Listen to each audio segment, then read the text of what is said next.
This month we are exploring the experience of freedom, and in this video I'm going to offer up some ways to approach it in movement or lack thereof. And so I'm inviting you to choose your any old shape or pose that you would like to for this practice. However, I'm going to suggest some so that you can, experience freedom of your experience and your choice of experience through some different ways in which we can be in our body. So the first one we're going to do is actually just getting moving. So we're going to get up on our feet. Okay, so standing on our feet, we are just going to have a little swing. Let's just get moving. Legs are nice and wide. Just let your arms go, let your hips go. Just ease and move everything out because we are going to challenge ourselves a little bit. So let's just have a little shake. So free movement, as you like, little freestyle, guys. Let it all just, shake out whatever it is that's happened or not happened today. Just let your body free. Whatever feels good, you know, move, make some sound, and vibrate. And then we are going to come into a squat. So we want this to be a wide squat if you can, a little bit like horse stance. If you do Qigong, Tai Chi. So the legs are wide. Now, depending on your knees, you might need to slightly turn the knees out and the toes out. But if you can, we are going to have those feet in parallel. And you can just come and sit yourself down. So it doesn't need to be super deep is the most important thing for this first one, because we're going to hang out here for a little while. We want to hang out here for as long as it takes for us to really start to feel a burn in the legs. So this position is really useful as a strengthener for our legs. You could do a more narrow chair pose. You could take it wide into a goddess pose, right? Goddess, you're going to feel it more in the quads. Chair pose, you might feel it a little bit more in the glutes and around the side. So this gives us a bit of both, depending on the balance in your legs. Also really helps us ground through the feet, so it's a lovely grounded pose, right? And you might find that as we're here, things start to feel strong, right? We start to feel that burn in the legs. And as we start to feel that rising energy of heat moving up through those legs, there's a choice, right? How do I experience this intensifying sensation? Do I want to back off from it? Do I want to stay in it? And what can be really useful is that starts to intensify is just to keep loosening, keep freedom in the part of the body that is not working. So often when I'm teaching core work to people, I'm like, seaweed arms, fluid arms, as the legs become strong, right? As we feel this intensification, this work happening in the lower body, can we keep fluid and gentle in the upper body? Jaw, nice and relaxed, keep this moving, right? So if you're someone who ends up feeling like this is so important for freedom in your body. So that your body feels free and fluid, your nervous system is maintaining a degree of balance as it is being placed under stress. This is a key part of this freedom in movement, right? Is that as we start to feel stress, as the body is being put under taxation, as we could start to go, oh my God, I need to run away from this, or I'm gonna hit that thing in front of me that makes me feel like I'm being really pushed and vexed. You're just gonna say, no, I feel centered, I feel calm, I feel free. And so we find this freedom. And after a while, that build-up gets even more and more and more, and we start to feel even more like, oh my God, the tremors, the shakes are starting to happen.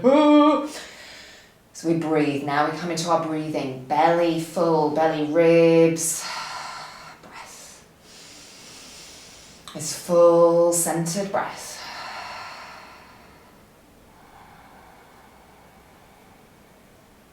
Choosing centering and calm. And what happens as we start to do this, if we can stay calm with the nervous system, it can help with that delayed onset muscle soreness, or DOMS. Because the nervous system isn't like kind of clenching so much that it encourages the buildup of lactic acid, and so therefore actually the muscles are going to recover quicker, right? Because the nervous system's in a better state for this work. And so we're just still breathing. And then the mind is our last place. The mind is our place of like, this is easy, I can do this, you know, it's just a sensation, it's just a strong, intense sensation. I choose, I am free to choose how I experience this, and I choose to experience this with that sense of where I feel expansion in my body, where I feel ease, where I feel grace, where I feel calm and relaxed. So this is where our thoughts can help us connect into experiencing intense sensations, experiencing intensity, nervous system under some degree of effort, and everything yet is still calm and centered. So you can remain here if you need to a little longer to continue to tax those legs. I am going to, for the essence of this video, come out. You will want to have a little wiggle around and release, right? Freedom, choice, moment, do whatever it is that you wish to support yourself in this moment. And then the next one we're going to come down to is one more strength, stabilization, stay challenge, okay? And that's going to be a plank. So you can choose this on your forearms or on your hands. So we'll come down to the floor. Okay, so as with all planks, you can choose to be on your knees if that is better for your back. You could be on your hands and come forwards to a 3/4 plank. Or you could come down onto the elbows, having the hands either apart or the palms together. Okay, and if you're someone who's like, oh, you know what, like, I'm all right with coming into my full plank, you can lift those knees and we can hold it here.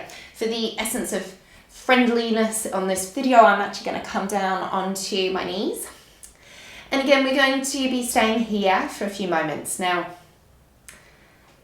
again, this is a process of finding A, where the muscles start to feel the work, and then B, finding that space of expansion, so that as we expand and press out, of finding ease in that expansion. So although the belly is drawing in, the shoulders are slightly separated, we've got this little squeeze under the armpits, the chest is open, eye line is looking forward. So we've got to find good posture, we've got to find strength and alignment to care for our body as we do these strenuous moments of training for isometric hold.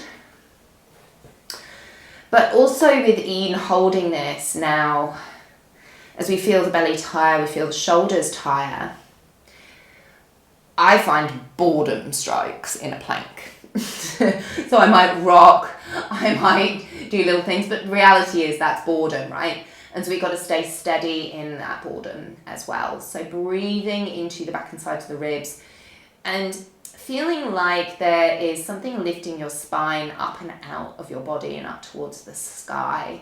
Getting this lightness off the floor, like you're lifting, like you could take flight.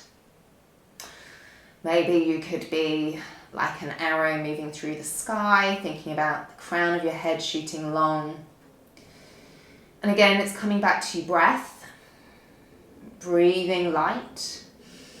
And every time the body feels heavy and like it wants to sink to the floor, lifting and expanding more into space so we create more lightness in the mind and in the body.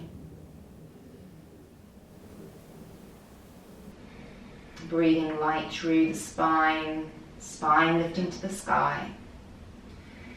And as we keep this focus on this freedom of choice to stay in this moment, or you can come out if it feels like it's straining, if you feel like you're gripping, if you feel like you're clenching, you come out. This is not the place. We do not grip, we do not clench, for that is not freedom. Gripping and clenching is holding on, it's placing a self-imposed prison on your body and your mind and your vibration. And when you're ready, you can just relax and come onto your belly and rest. Oh. If you'd like, you can flip over onto your back because our final pose is going to be one of rest.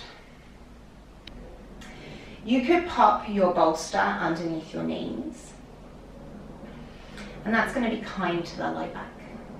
You might want to pop a blanket over you. You might want a pillow under your head or something to go over your eyes. And this is what we're going to come to for our Yoga Nidra practice, right? We're going to come into this stillness. Because one of the most important parts of our Yoga Nidra practice is that the body is still, that it is comfortable and it is symmetrical. Finding stillness. When the body wants to itch a nose, slap a mosquito, twitch and scratch that itch, you have the freedom to choose to stay still.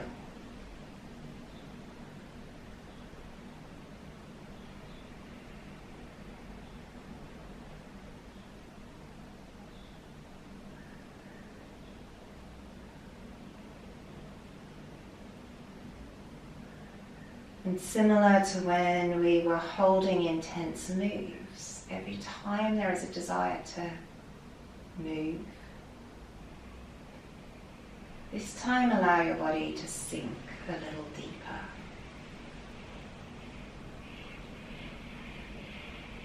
Can it go down into deeper rest? And can it find a greater stillness?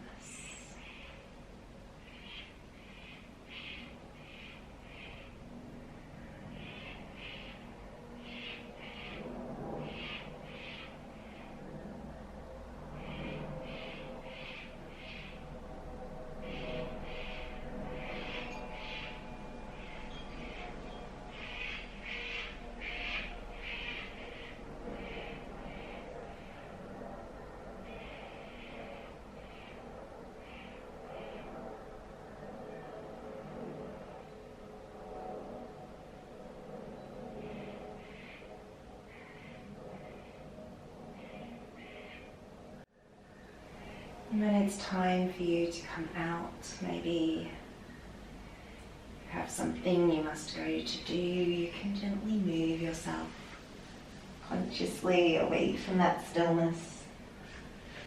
The freedom to choose to move or to stay still both arises in adversity, when the nervous system is stressed and pushed, and also in resting, when we have that desire to get up and go. It can be really helpful if you're struggling to come into that stillness and that deep rest, to take those challenging poses that we began with and really stay and steadily be in those challenging poses so that your body can really drop into that state of rest at the end. And then maybe you'd like to pop on a Yoga Nidra practice to really support that melting and moulding of all of those parts of your system on a journey that clears and shifts the deeper parts of the psyche and your energetic state. Have a wonderful and freeing end to 2020.